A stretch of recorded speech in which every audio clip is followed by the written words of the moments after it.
as previously mentioned by Kepke and Julie, this week is the All-In Week in Queensland, and multiculturalism is exactly what I'm here to talk to you about. So multiculturalism, what does it mean? What does it mean for Quacky? As global learners, participants of the IB curriculum, and constant users of social media, being globally aware is kind of a given. Multiculturalism is defined as constituting of varying ethnic backgrounds within a group or community. I feel that is certainly the case in our school, but to what degree and intensity we believe that can be a little bit subjective. Let me tell you a little story from my good old Year 10 days. When we were all learning about what kind of a place Quacky is like, my friend said, wow, the school is so diverse and multicultural.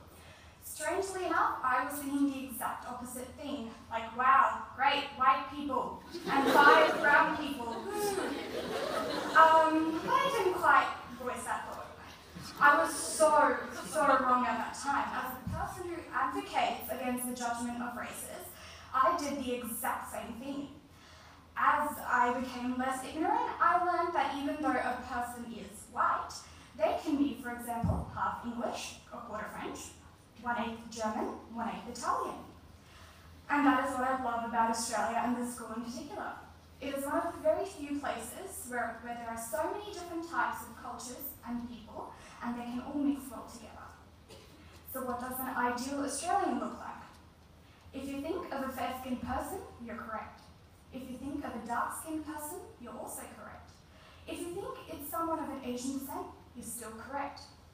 Skin colour and parental heritage doesn't necessarily indicate nationality, and that to me is the magic of multiculturalism. Your heritage can be made up of so many wonderful ethnicities, yet home can be somewhere completely different. So in light of All-In Week, I have made a small list of things, which FYI is based on 0% research and 100% experience, that you can all really do to immerse yourself into it and get the full experience. Number 1.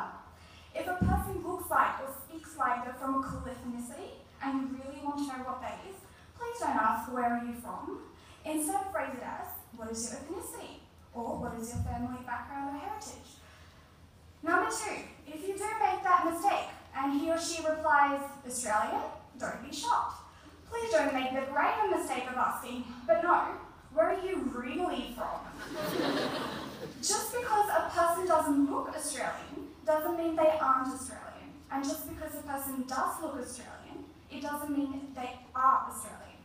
For example, I consider myself as an Indian Australian. Number 3, if a person like myself recognises himself or herself as having multiple nationalities, please don't ask them what country they like better.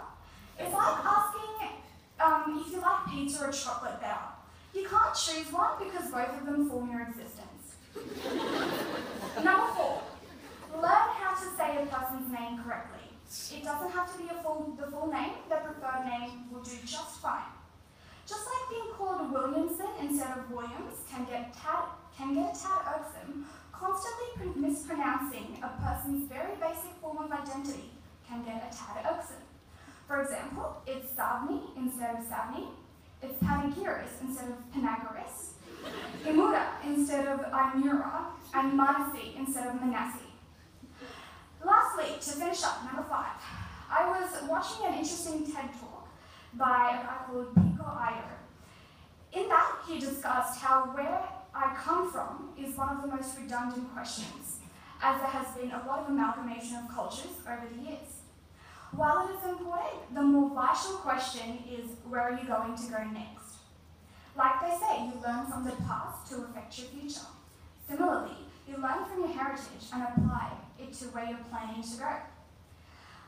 He also mentioned that as the generations go by, they become more aware of the world around them. One of the greatest things of our generation is that we're very globally aware.